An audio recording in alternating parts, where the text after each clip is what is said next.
Yes, ukiniuliza kitu gani cha kuzingatia kabla ya kuanza biashara, nitakushauri tafuta wazo sahihi la biashara.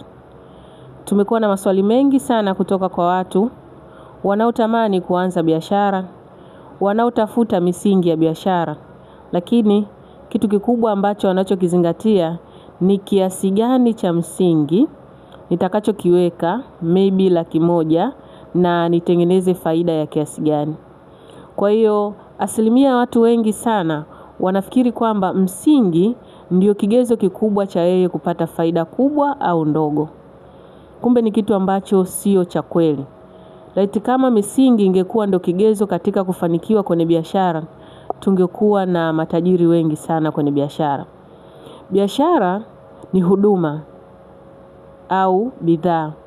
Huduma hii inahitajika kwa mtu, bidhaa hii inahitajika kwa mtu.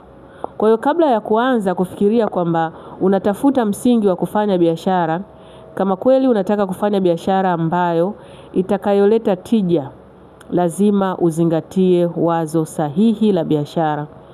Na wazo sahihi la biashara maana yake ni ule uhitaji wa huduma au bidhaa kwa watu katika eneo fulani, lakini pia lazima uchunguze ni kwa kiasi gani. Ni kwa kiasi gani ambapo huduma inahitajika? Ni kwa kiasi gani ambapo bidhaa inahitajika? Kwa hiyo ukishafanya research, ukishagundua, lazima uzingatie kwamba ni nani ambaye anaifanya hii biashara. Yawezekana kuna baadhi ya biashara ambayo inahitajika sehemu fulani lakini haijaanzishwa. Lakini kuna baadhi ya biashara inahitajika ila wapo ambao wanaoifanya. Na ndio maana tunasema hapa duniani vitu tunavyovifanya vingi vinajirudia, lakini upekee unakuja ni namna ambavyo utakavyofanya, namna gani ambavyo utakavyotoa huduma zako, namna gani ambavyo utakavyofanya biashara yako. Na hapa ndipo itakapotofautisha kati yako wewe na wengine, na hapa ndipo utakapokuja kutengeneza base ya wateja wako na wateja wao. Kwa hiyo usiogope kuanza kitu ambacho tayari kimeshaanza. Hapana. Kinachotakiwa kuangaliwa ni gap gani lililopo kwa kile kitu ambacho kinafanywa, ili wewe ukija kuanzisha uje tofauti na mwisho wa siku uje kujitengenezea jina na kupata wateja ambao watakuwa wa kwako. Hauwezi kuwahudumia watu wote. Kwa hiyo kabla ya kuanza msingi, maana ndio imekuwa tija kubwa sana kwa watu. Mtu anasema ninafanya kazi sehemu fulani, natafuta msingi maybe wa shilingi milioni 5 ili niweze kuacha hii ajira nikaanzishe biashara yangu. Kuna mwingine anasema natafuta msingi ili niweze kuanza biashara. Lakini anachokifahamu yeye, msingi ndio kitu cha msingi cha kuzingatia ili aweze kufanya biashara. Lakini biashara ambayo inaweza kuleta tija katika yale malengo au matarajio unayotarajia ni biashara ambayo inatokana na wazo sahihi la biashara. Na wazo sahihi la biashara ni kuchunguza watu wanahitaji nini, watu wanahitaji huduma gani. Kwa hiyo hapo ndipo utakapoweza kupata wazo sahihi la biashara, na kwa kiasi gani na wapi. Yawezekana kuna huduma ambayo inahitajika mahali, lakini ukiwekeza pale mzunguko wake wa pesa ni mdogo, faida unayotarajia wewe itakuwa ngumu. Yawezekana kuna sehemu ambapo unatamani kwenda kuanzisha biashara, lakini biashara zilizopo pale ni nyingi ukilinganisha na uhitaji wa watu waliopo pale.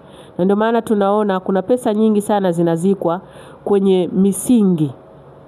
Unaweza kukuta sehemu zimejengwa fremu zaidi ya 40. Wakazi wa pale kwa muda huo hawana uwezo wa kuhitaji hizo huduma kwa wingi wa kiasi hicho. Kwa hiyo kilichopo zile fremu zinakuja zinapotea na pesa inakuwa pale imeshazikwa. Kwa hiyo anza na wazo sahihi la biashara kwanza. Na kitu cha pili, zingatia elimu ya biashara. Namna gani ambavyo unaweza ukaiendesha biashara yako, namna gani ambavyo unaweza ukaisimamia biashara yako, lakini pia namna gani ambavyo unaweza ukaikuza biashara yako. Branding strategies ni kitu cha msingi sana kabla ya kuanza biashara. Na baada ya hapo ndipo uje kuwaza ni msingi wa kiasi gani ambao ninaweza kuanza biashara zangu. Kwa sababu Kuna baadhi ya watu ambao wanafanya biashara kwa misingi midogo wanapata faida kubwa.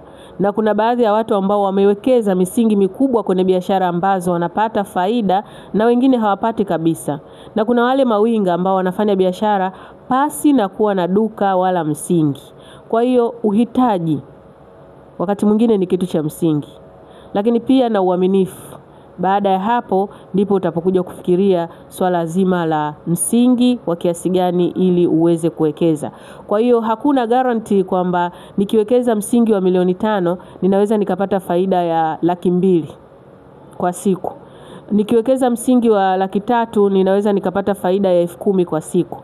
Biashara haitokani na msingi. Biashara inatokana na uhitaji wa huduma katika eneo husika. Kama mzunguko utakuwa mkubwa, maana yake hata faida itapatikana kubwa.